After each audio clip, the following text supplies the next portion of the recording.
আসসালামু আলাইকুম। আজকে আপনাদেরকে শেখাবো কীভাবে পিৎজা বানাতে হয়।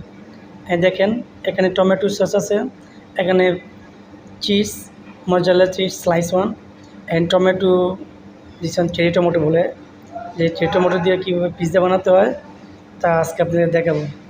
ফার্স্ট অফ অল আমি ব্রেড অল সাজায় নিলাম একলগে, মানে অনেকগুলো বানাবো তো সেই জন্য আপনাদেরকে অনেকগুলো রুটি নিলাম এবং রুটির মাঝখানে প্রথমত টমেটো সস আমি সবগুলো দিয়ে দিলাম 1 চামচ করে।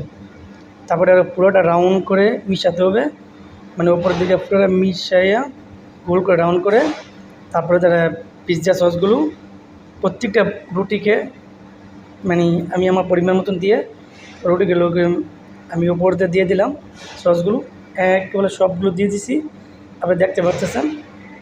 ফার্স্ট অফ অল আমি চিজ, সেকেন্ড অফ আমি চিজ নিলাম, মজারেলা চিজ প্রত্যেকটার উপরে আমি ছিটিয়ে দিলাম, মানে আমার পরিমাণ মতন যেটা যেটু লাগে। আপনারা যদি বেশি দিতে চান সমস্যা নেই, দিতে পারবেন, কেন চিজ, যারা চিজ লাভার যারা চিজ দিতে পারেন।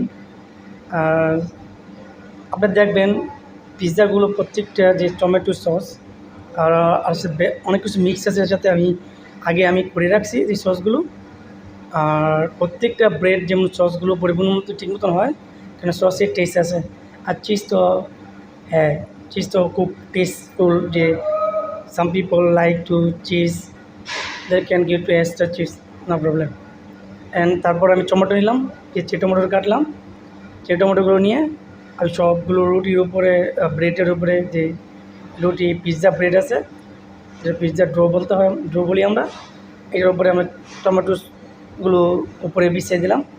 মানে আপনাদের মতন আপনার যতটা যে রকমের টমেটো দরকার আপনারা দিতে পারবেন এটার মধ্যে। এবার আমি নর্মাল করতেছি আপনার সাথে দেখানোর জন্য, ভিডিও করার জন্য, দেখলে বুঝতে পারবেন যে কী রকমের দিতে হয়। এইভাবে সবগুলো মধ্যে আমি কাটা টমেটোগুলো চেরি টমেটোগুলো দিয়ে দিলাম। দিয়ে দেওয়ার পরে তারপরে এটার মধ্যে আমাদের যেটা বলে বেজিল লিফ কাটা আছে, তারপরে এটার উপরে আমি বেজিল লিফ দিয়ে দিলাম উপরে ছিটিয়ে। এর আপনারা পরিমাণ মতন যেটা লাগে এটা দিতে পারবেন। এর নাম হচ্ছে মার্গারিতা পিৎজা মার্গারিতা। দেখেন অলরেডি